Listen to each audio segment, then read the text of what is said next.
Hello student, welcome to my channel. आज के topic में हम डिस्कस करेंगे ट्रांसक्रिप्शन इन यूकैरियोट्स। ठीक है, ट्रांसक्रिप्शन इन यूकैरियोट्स क्या होता है, इसका पूरा प्रोसेस को देखेंगे। उसमें आरएनए पॉलीमरेज इन सब का फंक्शन देखेंगे, कौन किसका सिंथेसिस करता है उसको देखेंगे। ठीक है, तो अच्छे से समझने के लिए वीडियो के एंड तक बने रहिए।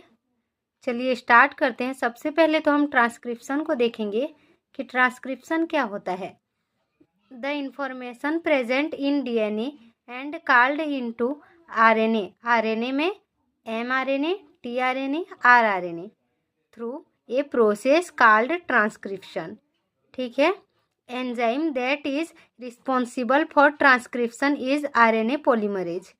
मतलब डीएनए में प्रेजेंट जितने भी इंफॉर्मेशन होते हैं और आरएनए में कोडेड एक प्रोसेस को ही ट्रांसक्रिप्शन कहते हैं। ठीक है, आरएनए ट्रांसक्रिप्शन के लिए जिम्मेदार जो एंजाइम होता है, जो रिस्पॉन्सिबल एंजाइम होता है, वो आरएनए पॉलीमरेज होता है। आरएनए पॉलीमरेज से ही आरएनए का ट्रांसक्रिप्शन होता है, ट्रांसक्रिप्शन की पूरा प्रोसेस होता है। ठीक है, तो ट्रांसक्रिप्शन क्या है? यह डीएनए में प्रेजेंट इंफॉर्मेशन है। ठीक है, डीएनए में प्रेजेंट इंफॉर्मेशन और आरएनए में कोडेड एक प्रोसेस को ही ट्रांसक्रिप्शन कहते हैं। और आरएनए पॉलीमरेज एंजाइम जो होता है वो ट्रांसक्रिप्शन के लिए जिम्मेदार एंजाइम होता है। ठीक है, अब हम देखेंगे ट्रांसक्रिप्शन इन यूकैरियोट्स। यूकैरियोट्स में ट्रांसक्रिप्शन कैसे होता है।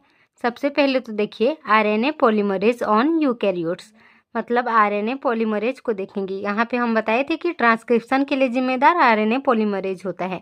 तो आरएनए पॉलीमरेज उनका टाइप क्या होता है, वो 3 टाइप के होते हैं। ठीक है, RNA polymerase first, RNA polymerase second and RNA polymerase third. 3 प्रकार के होते हैं। अब क्या होता है, आरएनए सिंथेसिस, मतलब कौन सा आरएनए जो होता है किसका सिंथेसिस करेगा उसको यहाँ बताया गया है। देखिए आरएनए पोल फर्स्ट जो होता है वो आरआरएनए का सिंथेसिस करता है। ठीक है, आरएनए पोल सेकेंड जो होता है वो एमआरएनए का सिंथेसिस करता है और आरएनए पोल थर्ड जो होता है वो टीआरएनए का सिंथेसिस करता है। ठीक है, ये आरआरएनए, एमआरएनए और टीआरएनए के सिंथेसिस करने के बावजूद उसके पश्चात अन्य का भी सिंथेसिस करते हैं, जिसको यहाँ पे बताया गया है। ठीक है, चलिए देखते हैं। यूकैरियोट्स में एमआरएनए का सिंथेसिस जो होता है आरएनए पोल सेकेंड करता है और इस प्रोसेस को हमको जानना है। ठीक है, देखिए sensitivity of RNA pol toward alpha immunity. ठीक है, this structure is aromatic ring-like structure and cyclic octapeptide. It is obtained from poisonous mushroom, Amanita और फेलोइड्स। मतलब यहाँ क्या होता है, इसका स्ट्रक्चर जो होता है एरोमेटिक रिंग लाइक स्ट्रक्चर होता है और साइक्लिक ऑक्टापेप्टाइड इस ऑक्टा फॉर्म पॉइजनेट, मतलब आरएनए पोल की जो होती है संवेदनशीलता होती है और जो एमिनिटिन स्ट्रक्चर होती है सुगंधित वलय जैसी स्ट्रक्चर जो होती है और जो साइक्लिक ऑक्टापेप्टाइड के प्रति होती है, यह ऑक्टेन रूप जहरीला मशरूम जैसा होता है। ठीक है, पॉइजनस मशरूम मतलब जहरीला मशरूम जैसा होता है। चलिए ये बेसिक था। और type of RNA pol sensitivity toward alpha immunity. ठीक है, इसका संवेदनशीलता को देखिए।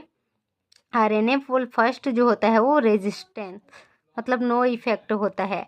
ठीक है, RNA pol second highly sensitive होता है और आरएनए पोल थर्ड जो होता है वो मॉडरेटली सेंसिटिव होता है। ठीक है, अब हम देखेंगे उसका पूरा प्रोसेस। इतना तो बेसिक था कि कौन क्या करेगा, कैसे होगा, किसके थ्रू से होगा, हम इसको जानना हमारे लिए बहुत इम्पोर्टेंट था। ठीक है, हम इसको जानेंगे तो उसका पूरा प्रोसेस हमको क्लियरली समझ में आएगा। चलिए हम प्रोसेस को देखते हैं ट्रांसक्रिप्शन इन यूकैरियोट्स का। तो देखिए ये है यूकैरियोट्स का ट्रांसक्रिप्शन। फर्स्ट में ही मैं बताई थी, मतलब शुरुआत में ही स्टार्टिंग से ही मैं बताई थी कि RNA pol first, RNA pol third and RNA pol second, इन तीनों से ही सिंथेसिस होता है। आरएनए पोल सेकेंड से ही एमआरएनए का सिंथेसिस होता है, आरएनए पोल थर्ड से टीआरएनए का और आरएनए पोल फर्स्ट से आरआरएनए का सिंथेसिस होता है। ठीक है, तो देखिए type of RNA pol promoter in eukaryotes. ठीक है, चलिए स्टार्ट करते हैं। देखिए सबसे पहले तो यहाँ डबल स्टैंडर्ड डीएनए है। ठीक है, डबल स्टैंडर्ड डीएनए है तो इसमें 5 प्राइम और 3 प्राइम दोनों होगा। अब क्या होगा, इसमें एमआरएनए को रिलीज करना है। ठीक है, इसमें एमआरएनए को रिलीज करना है तो इसमें से जो फर्स्ट वाला होगा, यहाँ पे जो स्टार्टिंग साइट होगा,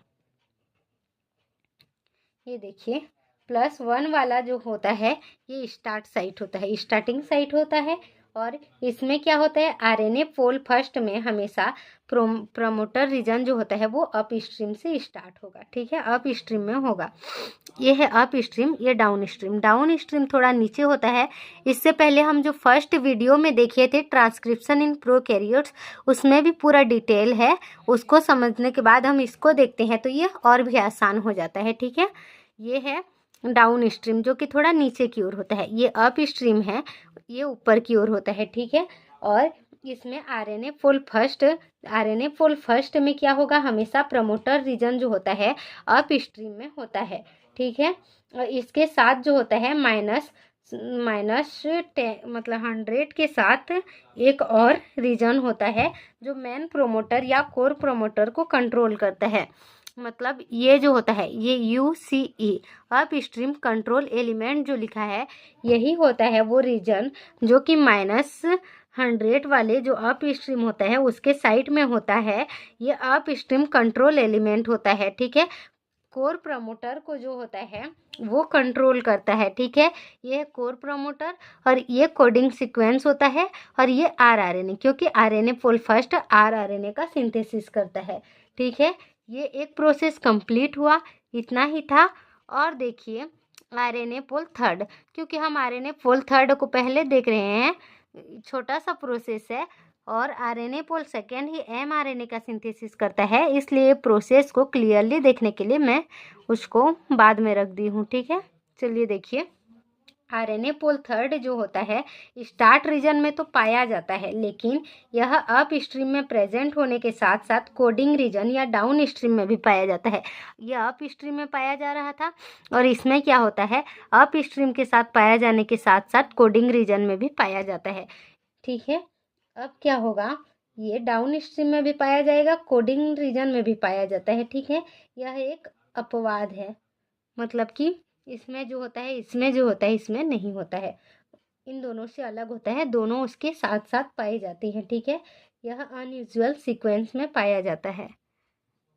आरएनए पोल थर्ड क्लियर है क्या, कंप्लीट हुआ। आरएनए पोल थर्ड जो होता है स्टार्ट रीजन में तो पाया जाता है, लेकिन अप स्ट्रीम में प्रेजेंट होने के साथ साथ ये अप स्ट्रीम में प्रेजेंट होने के साथ साथ कोडिंग रीजन में भी पाया जाएगा और डाउन स्ट्रीम में भी पाया जाता है। ठीक है, अपवाद होता है, ये अनयूजुअल सीक्वेंस होता है। अब देखिए आरएनए पोल सेकेंड, इससे एमआरएनए का सिंथेसिस होगा।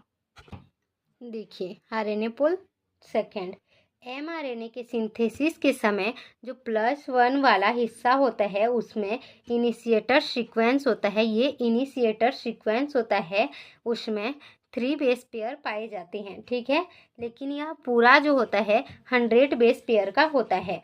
ठीक है, और इसमें एक मेन प्रोमोटर सीक्वेंस होता है, ये जो जिसे टाटा बॉक्स कहते हैं, TA टाटा, इसे टाटा बॉक्स कहते हैं। यह मेन प्रोमोटर सीक्वेंस होता है और इसमें क्या होता है, ये जो इनिशिएटर रीजन में पाया जाएगा उसके थोड़े दूर में ही एक सीक्वेंस पाया जाता है। इनिशिएटर रीजन में पाया गया है टाटा बॉक्स, थोड़े दूर में ही एक बॉक्स पाया जाता है जो कि GC का एक सीक्वेंस होता है जिसे GC बॉक्स कहते हैं।